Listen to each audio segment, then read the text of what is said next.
Cabeça para cima de hoje, conversando com você sobre o Marco Civil da internet. Aí, você já entendeu tudo dessa questão do Marco Civil, seus direitos, seus deveres?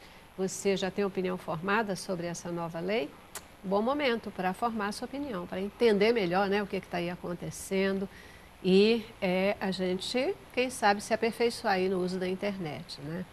Então, vocês entenderam, vocês já colocaram aqui que é preciso regular, que é um momento em que há necessidade de regular, né? Mas, então, o que é essa nova lei? O que ela traz nessa regulamentação do uso da internet? Deixa eu pegar daquele ponto da gordura, do Chico Buarque, daquela história, e aí eu entro nesse gancho. Então, o que acontece? Um dos pilares do Marco Civil da internet é a garantia, são determinadas... vamos lá, um dos pilares é a garantia em relação aos provedores de conteúdo.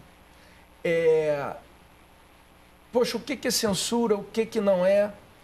Atualmente, se um provedor de conteúdo faz uma afirmação que me coloque em uma situação desagradável, eu posso encaminhar uma notificação para esse provedor e ele retira essa informação. E aí imagine, nesse caso que a Renata trouxe, de algum lugar que está exibindo imagens de uma relação super pessoal, de uma relação entre um menino e uma menina, às vezes pelas pessoas que não respondem adequadamente pelos atos praticados na vida civil, e você tem a possibilidade de notificar esse provedor para falar, olha, você está causando um mal. Aí, vamos lá, muitos pontos no Marco Civil foram interessantes. A garantia do IP, para a gente identificar quem é esse agressor que postou, porque isso é uma agressão, que postou essa informação e tudo mais. Então, eu consigo visualizar isso. Só que essa questão dos provedores de conteúdo é só através de uma ordem judicial agora que você consegue retirar essa informação. Uau. Então, veja, era muito mais simples você retirar essa informação. E ao argumento de ser uma censura, isso deixou de acontecer porque você tem o direito de liberdade de expressão e eu posso postar o que eu bem entender. E, desculpe, não é assim. Então, se eu postei, eu tenho essa liberdade de expressão e só através de uma ordem judicial que o provedor tirará isso. Gente, notadamente, eu estou conseguindo visualizar nesse momento que tem um interesse privado, que é desses provedores de conteúdo que estão sofrendo muito diversas ações de responsabilidade civil por essa postagem. E aí a Otto von Bismarck dizia, se o cidadão soubesse como são feitas as leis e as salsichas, não cumpririam as primeiras nem comeriam as segundas. No meio, a reboque de todas as evoluções, vieram pontos como este que eu estou trazendo, que podem ser um grande perigo para a sociedade. Sem dúvida. Quer dizer, agora, para poder retirar alguma coisa que a gente não queira que esteja lá, tem que ter mandado judicial. Só mandado. Caramba. Vai demorar mais? Até aí já divulgou, já foi embora, né? Eu, na qualidade de advogado, deveria estar morrendo de felicidade. Por quê? Porque as demandas serão maiores. Mas eu, na qualidade de cidadão...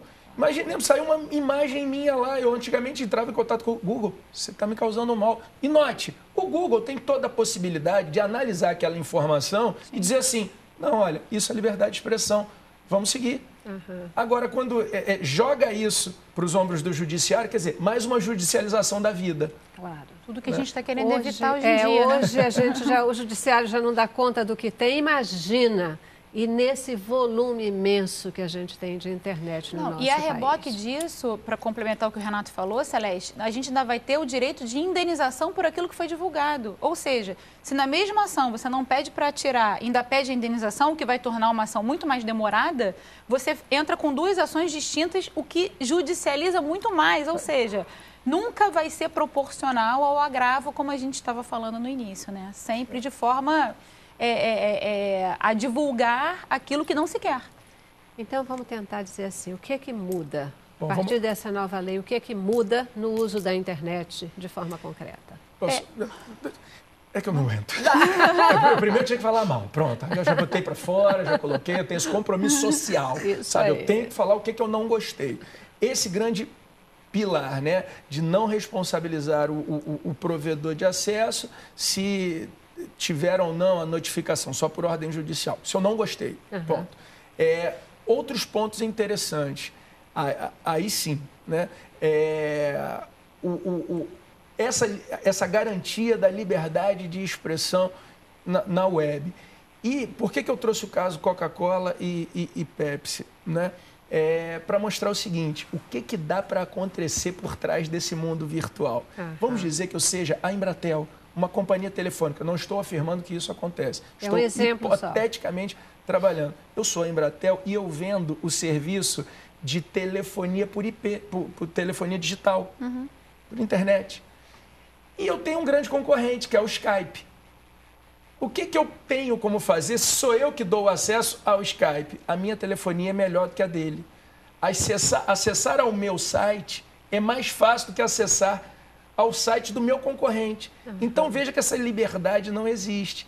Então, o segundo do grande pilar é a garantia da isonomia, quer dizer, que todos sejam tratados de forma igual, todos os sites, todos os desenvolvedores de sistema da internet, para que o cidadão não seja ludibriado. Porque senão poderia acontecer da venda de pacotes como acontece na TV digital. Uma outra coisa interessante é a oferta de pacote de dados. Eu te oferto o pacote de dados de 10 GB e você só tem 256K. Isso hoje pode. Lá vem dizendo agora que não, que você tem que ter 60% daquilo que você ofertou no mínimo. Então, se eu sei que a tua casa... O que já é uma loucura, né? Porque eu devia ter 100% daquilo que eu comprei. Claro, né? Se eu sei que na sua casa tem uma região de sombra que não chega, porque pelo teu CEP você nunca vai ter 10 mega, por que eu te vendi? Sabe? Deixa agora para a Renata complementar, senão eu falo demais. Não, eu acho que a lei, ela colocou tudo num bolo só. Foi uma lei que veio para falar de responsabilidade civil, direito individual, direito coletivo, direito do consumidor, tudo numa lei só, mas não estabeleceu o que eu acho de fundamental, que é o poder sancionatório. Ok, eu tenho direito à informação, nesse exemplo. Então você tem que me informar que na minha área de sombra eu nunca vou ter 10 mega. Mas qual é a sanção para isso? Né? Então, a gente continua trabalhando com 2 diplomas legais sempre. Não tem sanção? A lei não estabelece sanções, ela tem pelo menos foi a minha percepção, não sei se a do Renato foi a mesma, mas me pareceu que a lei estabeleceu normas programáticas, né? Programas de informação, programas de políticas públicas, mas não estabeleceu, por exemplo, como poderia ter feito, uma multa já pré-fixada, para que a gente cada vez mais pudesse direcionar o andamento do judiciário, já que judicializou, né? Ela é assim, ela é a constituição da internet, é o modus operandi, é como é que o negócio funciona, mas ela deixou para que cada lei trabalhasse com as suas sanções próprias. Então, se eu tive o comércio eletrônico, aí eu tenho o Código de Defesa do Consumidor que regula. Se eu tenho a questão da criança, aí eu já tenho o estatuto. Então, ela deu um caminho, deu um norte, mas deixou para que cada legislação se manifestasse. Por isso que chama Marco Civil? É por isso? É que ela, na verdade, ela Marco Zero, só dá diretrizes? Na verdade, o Marco Civil foi exatamente um Marco Zero, porque não se tinha nenhum diploma legal que estabelecesse normas sobre a internet. A gente caminhou muito e muito rápido com a internet, mas a gente ficava sempre arremetendo-se para o Código de Defesa do Consumidor, por exemplo, que também não estabelecia regras claras, né? Porque o Código de Defesa do Consumidor veio lá atrás. Então, se colocou como marco zero para se regulamentar e não se regulamentou tudo e nem poderia sê-lo, porque a gente não tem como identificar todas as situações de internet. Mas eu queria fazer uma crítica construtiva, né? Porque a gente aqui só está fazendo crítica destrutiva, se é que a gente pode chamar crítica destrutiva, que eu gostei muito de ter colocado a possibilidade das ações coletivas para reclamação de assuntos ligados à internet, né? Hoje em dia, a gente não precisa mais de uma ação individual, por exemplo, para que a gente tenha um ganho social. Então, a gente pode ter Ministério Público, Defensoria Pública, associações de classe, entrando com ações coletivas para, por exemplo, evitar que uma Pepsi ou uma Coca-Cola possa remeter ao seu produto em detrimento de outro. Né? Então, eu achei que isso foi um grande ganho. Tem um ditado popular que fala que lei sem sanção não é lei, é recomendação, né? Porque... Tem outro que diz que psicologia de brasileiro é medo da polícia. Porque, na verdade, é um princípio da lei é que se você não cumpre essa lei, você tem alguma penalidade, né? E a outra coisa que é muito forte é que dizem que o brasileiro só se impacta pelo bolso, né? Se não for pelo bolso, na verdade, ele sempre vai dar um jeitinho de escapar, o que é muito ruim. Não é uma boa imagem para o brasileiro, não, mas é um fato, né? E, de repente, numa área tão árida, né? Num segmento tão árido, tão difícil, ainda não se ter punições concretas, eu não sei se isso realmente pode trazer um diferencial de uso, se isso pode mexer com o comportamento do consumidor, se realmente pode levar as pessoas a uma reflexão mais séria sobre o uso da internet. Me parece, Celeste, que assim, o grande problema hoje está nas mãos do provedor, porque responsabilizar diretamente o provedor vai fazer com que a possibilidade seja gigante, né? Naquele exemplo que a gente deu no início do programa, eu coloco lá um vídeo de um casal, né, namorando, e de repente esse provedor, ele não teve opção, ele recebeu aquilo ali.